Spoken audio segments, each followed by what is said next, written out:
मैं मेरी जिंदगी की वजीब शान गौ माता की रक्षा की कविता सुना रहा हूँ। मेरे जाने के बाद आप मुझे भूल जाएंगे, लेकिन 50 बरस तक उस कविता को नहीं भूल पाएंगे।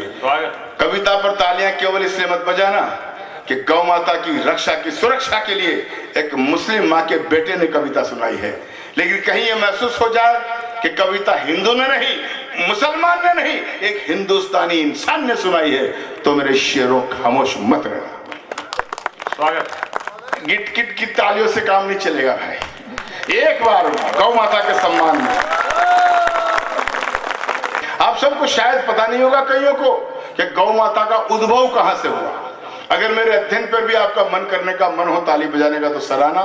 एक बार समुद्र मंथन किया जा रहा था, देवताओं और राक्षसों में समुद्र का मंथन किया गया तो समुद्र में से कई चीजें प्रकट हुई। माता लक्ष्मी प्रकट हुई, धनवंतरी निकले, 14 मणिमाणक मुक्ता रत्न निकले, अमृत का कुंड निकला, ऐरावत हाथी निकला। एक वक्त वो आया जब समुद्र में से अचानक 5 गौ माताएं प्रकट हुई, 5 जिनके नाम थे नंदा, सुभद्रा, सुरभि, सुशीला और बहुला।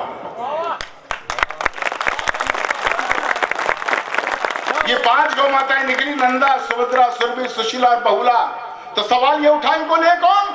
राक्षसों ने कहा कर ये आइटम क्या गया, हम तो नहीं लेंगे। देवताओं ने कहा कि हमें तो जरूरत नहीं है। तो आपकी तालियां फिर अब्दुल गफ्फार अध्ययन चाहता है। उस वक्त धरती पर 5 महामुनियों ऋषियों के आश्रम हुआ करते थे। ऋषि जमदग्नि, भरद्वाज, वशिष्ठ, गौतम और असित। तो एक एक गाय एक एक आश्रम को दे दी गई जो कामधेनु बनकर जगत का कल्याण कर रही है।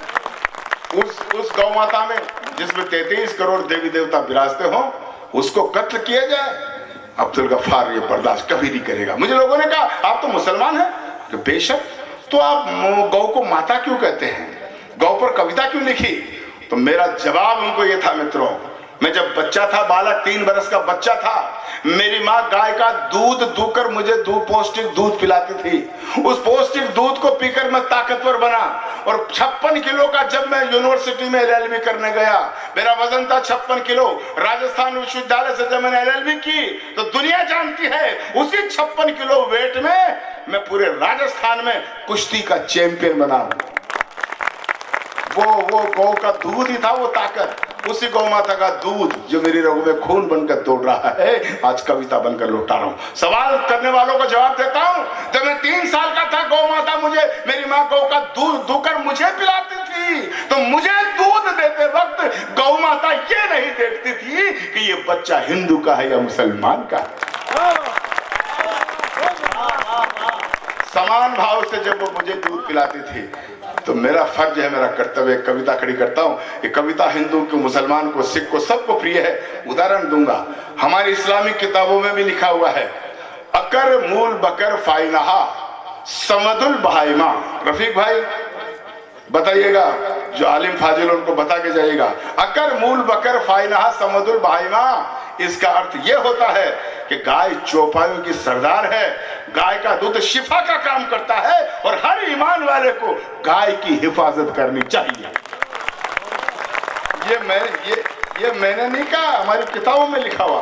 तब कविता खड़ी करता हूं भाई, मजा आ गया। अगर भूमिका में भी इतनी तालियां बज गई तो कविता भी बिना तालियों के नहीं सुनोगे, ऐसा मेरा विश्वास है। सुनेगा कि युगों युगों से भरत भूमि की शान रही गौ माता है, और इस मिट्टी के कण कण की पहचान रही गौ माता है।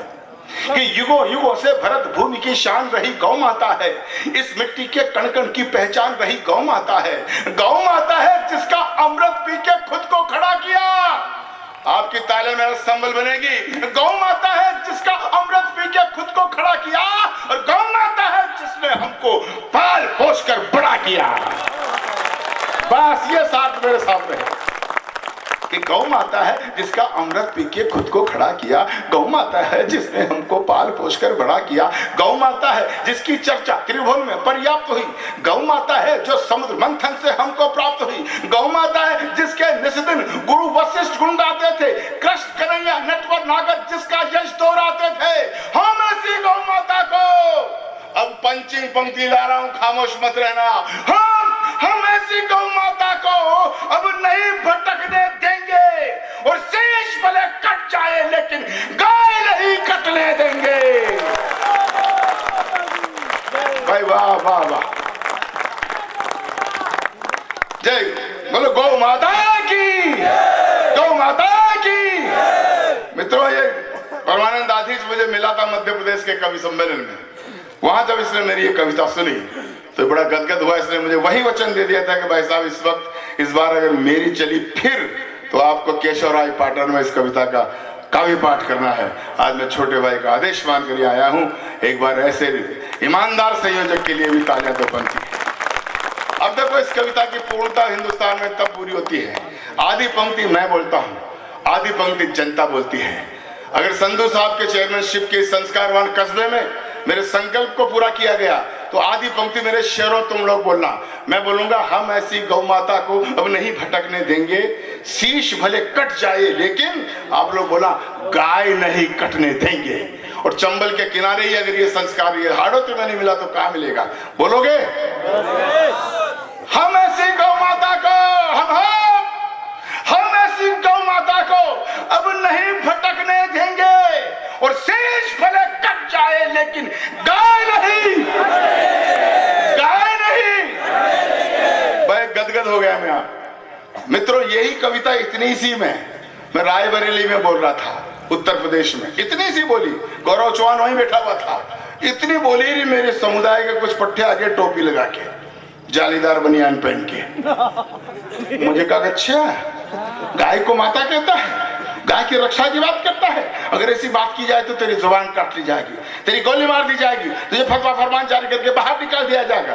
पूरा देश जानता है, गौरव चौहान जानता है, अतुल ज्वाला जानता है, ये कैलाश मंडेला जानता है। जब से मैंने कविता लिखी है मैं हर मंच पर इसे पढ़ता रहा हूं और मुझे धमकाने वाले मेरा बाल भी बाका नहीं कर सके। क्यों? क्योंकि मैं अच्छी तरह से जानता हूं कि संकट कटे मिटे सब पीरा, जो सुमरे हनुमत बलबीरा।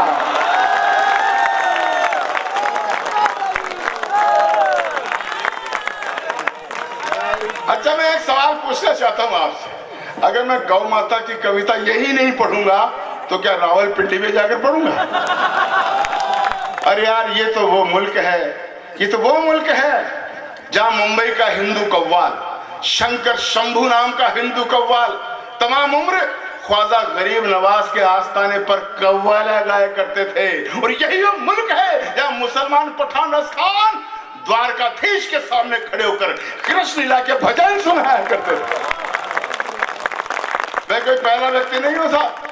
याद कीजिए उस मुसलमान पठान को। मैं विष्णु के दरबार में खड़ा हूं।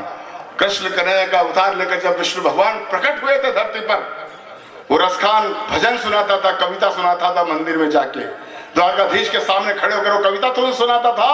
तो ऐसी मान्यता है कि कृष्ण कन्हैया स्वयं सशरीर प्रकट होकर कविता सुनने आ जाया करते थे। एक बार का संस्मरण है, वो रसखान कविता सुना रहा था। कृष्ण कन्हैया 5 बरस के बालक बनकर प्रकट हो जाते हैं। उनका शरीर मिट्टी से सना हुआ है, उनके हाथ में एक रोटी है जिस पर मक्खन रखा हुआ है, मिश्री रखी हुई है। और मुसलमान देखता है पठान, एक कौवा आता है और कृष्ण भगवान के हाथ से रोटी छीन कर चला जाता है। तो कृष्ण भगवान की सरलता पर, सहजता पर वो मुसलमान का स्वर फूट पड़ता है। 4 पंक्तियां खड़ी करता हूं। पहली बार किसी कवि की पंक्तियां उद्घाटित कर रहा हूं, क्योंकि वो कवि नहीं, वो महाकवि है, वो आराध्य है, मेरा इष्ट का कवि है। इसलिए कहना चाहता हूं, वो रसखान पठान कृष्ण कन्हैया का वर्णन कर रहा है, तालियां उस मुस्लिम के खाते में जाए। मैं खड़ा हूं विष्णु के दरबार में, कहना चाहता हूं, वर्णन कर रहा वो कृष्ण भगवान का कि धूलि भरे अति शोभित श्याम जो कैसे बनी सिर सुंदर चोटी। कृष्ण कन्हैया की चोटी गुथी हुई है, पूरा शरीर मिट्टी से सना हुआ है, हाथ में रोटी है, मक्खन है, मिश्री है, और कौवा लेकर चला जाता है। तो आवाज फूट पड़ती है, धूलि भरे अति शोभित श्याम जो कैसे बनी सिर सुंदर चोटी। खेलत खात पिरई अंगना पग बाजित पेंजनी पीरी कछोटी। वह छवि को रस खान विलोकत, वह छवि को रस खान विलोकत, वारत काम कला निज कोटी। काम के भाग बढ़ो सजनी, हरी हाथ तो ले गयो माखन रोटी। काग के भाग बढ़ो सजनी, हरी हाथ से ले गए माखन रोटी। उस सांस्कृतिक मुल्क में अब्दुल गफ्फार कहता है कि जिस आंगन में गाय नहीं रहता घनघोर अंधेरा है। उठाना पंक्ति कि जिस आंगन में गाय नहीं रहता घनघोर अंधेरा है, और जिस आंगन में गाय नहीं वो घर भूतों का डेरा है।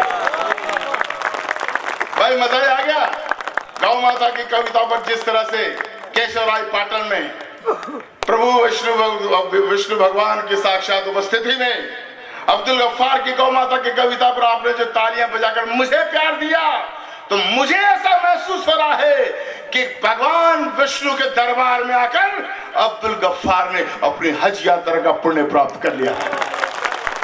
बस ये प्यार मेरे साथ ताउम्र रहे कि जिस आंगन में गाय नहीं वो घर भूतों, कि जिस आंगन में गाय नहीं वो घर भूतों का डेरा है।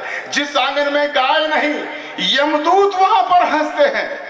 फिर उठाना पंक्ति, जिस आंगन में गाय नहीं यमदूत वहां पर हंसते हैं, और जिस आंगन में गाय पतियो देव वहां जा बसते हैं। तो जिस घर में गौ माता है उस घर के भाग संवर जाते हैं। जिस घर में गौ माता हो वो घर फूले वो फलता है, और जिस घर में गौ माता हो खुशियों का दीपक जलता है। जिस घर में गौ माता हो वो घर फूले वो फलता है। जिस घर में गौ माता हो खुशियों का दीपक जलता है। जिस घर में गौ माता हो उस घर के भाग संवर जाते। गाय पूंछ को पकड़ लोग वैतरणी पार उतर जाते। तो गौधन का वध करने वाले मामा कंस कहते हैं, और गौपालक के घर में बंसी नटवर शाम बजाते हैं। गौधन का वध करने वाले मामा कंस कहते हैं, गौपालक के घर में बंसी नटवर शाम बजाते हैं। आपका नंबर आ रहा मेरे शेरों। तो सपना प्रभु और सच्चिदानंद का नहीं उचटने देंगे। सपना प्रभु और सच्चिदानंद का नहीं उचटने देंगे, और शेष भले कट जाए लेकिन गाय नहीं कटने देंगे, गाय नहीं कटने देंगे। अंतिम पंक्तियां रख रहा हूं इस कविता। इसमें एक शब्द आएगा अंत में, आबे जमजम। आबे जमजम मक्का मदीना का वो पवित्र जल है। हमारी अंतिम सांस होती है तो हमारे मुंह में देते हैं, और मान्यता यह है कि उसको पीने से जन्नत मिलती है। अब्दुल गफ्फार वकील है, स्वस्थ मस्तिष्क रखता है। मित्रों, अगर मैंने पंक्तियों में दम रख दिया हो तो समर्थन देना। अंतिम पंक्तियां मैं रखना चाहता हूं, और मैं कहना चाहता हूं कि सभी धर्म ग्रंथों में गौ की छवि उज्जवल उजियारी है। वाह। और सिद्ध संत सद आचार्यों ने गौ सत्ता स्वीकारी है। जब राजा दिलीप ने खुद में गौ रक्षा प्रण खड़ा किया, जो लोग प्रभु श्री राम के जीवन से परिचित होंगे वो जानते होंगे, प्रभु श्री राम के वंशधर हुए राजा दिलीप। एक बार वो जंगल में जा रहे थे, देखते हैं शेर गाय को खाने आ रहा। राजा दिलीप बीच में चले जाते हैं और शेर से कहते हैं कि वनराज, तुझे भूख लगी है तो मुझे खाकर अपनी भूख मिटा ले, लेकिन मैं अपने जिंदा रहते गौ माता पर आंच नहीं आने दूंगा। ये मुल्क है यार, कुछ सीख के जाओगे बेटे। अब्दुल गफ्फार जब आता तो कुछ सिखाने की कोशिश करता है। सुनेगा। एक बार वो स्वामी विवेकानंद जी गए थे अमेरिका। एक पत्रकार ने पूछ लिया विवेकानंद जी से कि विवेकानंद जी आप भारत से आए हो? बेशक। तो हमें ये बताओ कि वहां भारत में सबसे अच्छा दूध किस जानवर का होता है? पत्रकार ने पूछ लिया स्वामी जी से। स्वामी जी ने कहा यार ये क्या प्रश्न कर रहा। स्वामी जी आगे चले गए, पत्रकार ने पीछा नहीं छोड़ा, वो फिर पीछे चले गया। स्वामी जी बताओ सबसे अच्छा दूध किसका होता है? तो फिर स्वामी जी ने जवाब दिया, पत्रकार महाशय आपने मुझसे ये पूछा कि सबसे अच्छा दूध किस जानवर का होता है, तो भारतवर्ष में सबसे अच्छा दूध भैंस का होता है। जब स्वामी जी ने कहा कि सबसे अच्छा दूध भैंस का होता है, तो पत्रकार चौंका। वो बोला स्वामी जी हमने तो सुना कि भारतवर्ष में गाय को माता कहते हैं, गाय का दूध पवित्र होता है, सबसे अच्छा दूध गाय का माना जाता है, आप कैसे कह रहे हैं कि भैंस का दूध सबसे अच्छा होता है? तो मित्रों अब स्वामी जी के जवाब पे ताले गूंज जानी चाहिए। स्वामी विवेकानंद बोलते हैं कि पत्रकार महाशय तूने मुझे सबसे अच्छे दूध के लिए पूछा था, दूध तो भैंस का ही अच्छा होता है, गौ माता का तो अमृत होता है, वो तो अमृत देती है, वो तो अमृत देती है। उसी अमृत वर्षिणी गौ माता को कटते हुए जय श्री राम, जय श्री राम। अब सुन ले तू बजरंगी। तो तो मैं कहना चाहता हूं कि सभी धर्म ग्रंथों में गौ की छवि उज्जवल उजियारी है। मैंने प्रभु श्री राम पर जो पंक्तियां लिखी उस जमाने में दीवारों पर टंगा करती थी। 4 पंक्तियां याद आ रही है मुझे, सुनना। मैंने कहा था कि कौशल्या सुत बिना हमारी शान अधूरी लगती है और आर्य भूमि के पौरुष की पहचान अधूरी लगती है। कि कौशल्या सुत बिना हमारी शान अधूरी लगती है, आर्य भूमि के पौरुष की पहचान अधूरी लगती है, और प्राण अधूरे लगते हैं, प्रयाण अधूरे लगते हैं, और सच पूछो तो प्रभु बिना ये प्राण अधूरे लगते हैं। जय श्री राम के नारे पे इतनी कमजोर तालियां। सुनना कि कौशल्या सुत बिना हमारी शान अधूरी लगती है, आर्य भूमि के पौरुष की पहचान अधूरी लगती है, प्रण अधूरे लगते हैं, प्रयाण अधूरे लगते हैं, सच पूछो तो प्रभु बिना ये प्राण अधूरे लगते हैं। अरे प्रीत अधूरी लगती है, अर्चना अधूरी लगती है, परम पिता परमेश्वर की सर्जना अधूरी लगती है। अरे मान अधूरा लगता है, मान अधूरा लगता है, सम्मान अधूरा लगता है, और दशरथ नंदन बिना ये हिंदुस्तान अधूरा लगता है। कभी आऊंगा तो ये कविता पूरी सुनाऊंगा, कभी आऊंगा तो सुनाऊंगा। अभी सुनो, इस कविता के समापन करता हूं कि सभी धर्म ग्रंथों में गौ की छवि उज्जवल उजियारी है। सिद्ध सत सद आचार्यों ने गौ सत्ता स्वीकारी है। जब राजा दिलीप ने खुद में गौ रक्षा प्रण खड़ा किया, गौ के बदले भूखे सिंह के आगे खुद को खड़ा किया। और ऋषि च्यवन ने, जो पंडित लोग पुजारी लोग जानते होंगे, विद्वान लोग जानते होंगे, ऋषि च्यवन ने मोल स्वयं का एक गाय बतलाई थी। ऋषि च्यवन ने मोल स्वयं का एक गाय बतलाई थी। रावण की लंका तक में गौ हत्या पूर्ण मनाई थी। दशम गुरु गोविंद सिंह ने गौ रक्षा प्रण पाला था। दशम गुरु गोविंद सिंह ने गौ रक्षा प्रण पाला था। महावीर में भरा हुआ गौ का उत्कृष्ट उजाला था। महाभारत में जब विराट को दुर्योधन ले आया था, अर्जुन ने अपने बाणों से गौधन मुक्त कराया था। रामायण में जब राघव वन जाने को तैयार हुए, त्रिजट विप्र को गाय सौंपी, पीछे सरयू पार हुए, तो क्या हिंदू क्या मुस्लिम, क्या हिंदू क्या मुस्लिम, सबने गायों का सम्मान किया। हजरत पाक मोहम्मद ने भी गौ सेवा का ज्ञान दिया। क्या हिंदू क्या मुस्लिम, सबने गायों का सम्मान किया। हजरत पाक मोहम्मद ने भी गौ सेवा का ज्ञान दिया। इसीलिए मैं भी गौ का संकल्प हृदय में भरता हूं, और इसीलिए पाटन वालों एक वसीयत करता हूं। बस वो शब्द याद रखना, आबे जमजम, और वसीयत की एक लाइन पर मुझे विदा देना तालियों के घनघनाट के साथ, मेरी थकान दूर हो जाए। क्या हिंदू क्या मुस्लिम, सबने गायों का सम्मान किया। हजरत पाक मोहम्मद ने भी गौ सेवा का ज्ञान दिया। इसीलिए मैं भी गौ का संकल्प हृदय में भरता हूं। इसीलिए के पाटन वालों एक वसीयत करता हूं कि मेरा अंतिम पल जब आए, मेरा अंतिम पल जब आए, मेरा हृदय खिला देना, और आबे ज़मज़म के बदले गौ मां का दूध पिला देना।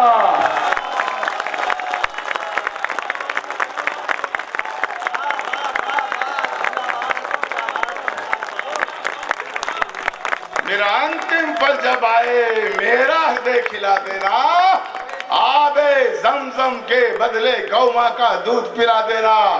तो सपना पाक मोहम्मद का भी नहीं उचटने देंगे, सपना पाक मोहम्मद का भी नहीं उचटने देंगे, और शेष भले कट जाए लेकिन गाय नहीं कटने देंगे। गाय नहीं, बोले गाय नहीं, बोले भारत माता की, भारत माता की, वंदे वंदे, जय भारत, जय हिंद, धन्यवाद।